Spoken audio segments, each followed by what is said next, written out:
Bonjour. Dieu a un plan pour ton élévation. Genèse au chapitre 25, le verset 20. Vous aviez médité de me faire du mal. Dieu l'a changé en bien pour accomplir ce qui arrive aujourd'hui, pour sauver la vie à un peuple nombreux. Amen.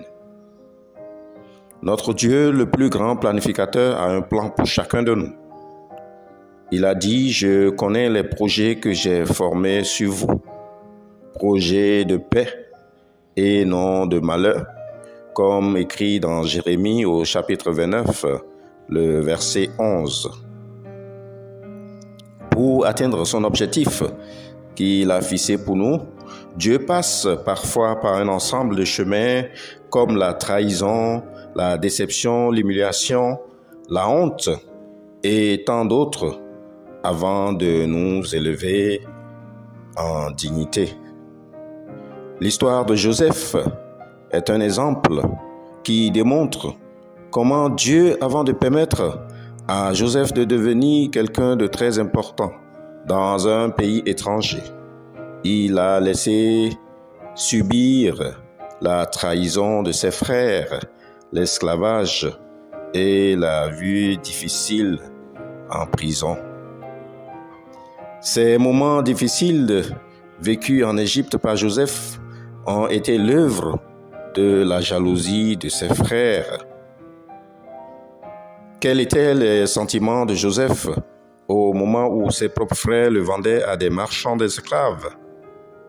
Peut-être éprouvait-il de la haine, de la colère ou de la trahison vis-à-vis de ces derniers et surtout vis-à-vis de Dieu qu'il a certainement abandonné. Bien-aimé dans la foi, tu dois savoir que toute chose concourt au bien de ceux qui aiment Dieu. Lorsque Joseph était dans la prison, cela semblait-il concourir à son bien? Lorsque tu souffres dans le chômage, dans la maladie, dans les douleurs, du deuil, cela semble-t-il concourir à ton bien? En apparence, non. Mais en réalité, oui, parce que le Père, le Fils et le Saint-Esprit travaillent ensemble pour ton bien, en suivant pour toi un plan de croissance spirituelle et te préparer à de meilleurs lendemains.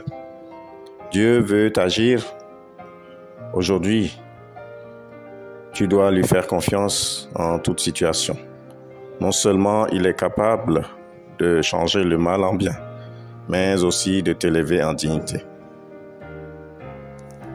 Ma sœur, mon frère en Christ, sais-tu que Dieu a un plan merveilleux pour toi, malgré les moments difficiles que tu traverses? Alors, au lieu de promener des regards inquiets, tu dois le glorifier. Dans toute situation bonne ou mauvaise, ne crains point, crois seulement et tu verras la gloire de Dieu. Amen. Prions pour que Dieu révèle son plan d'élévation dans notre vie. Seigneur Dieu, nous te rendons grâce pour ce nouveau jour qui vient de se lever. Nous te disons merci pour le plan de salut que tu as planifié pour nous. Amen. Shalom.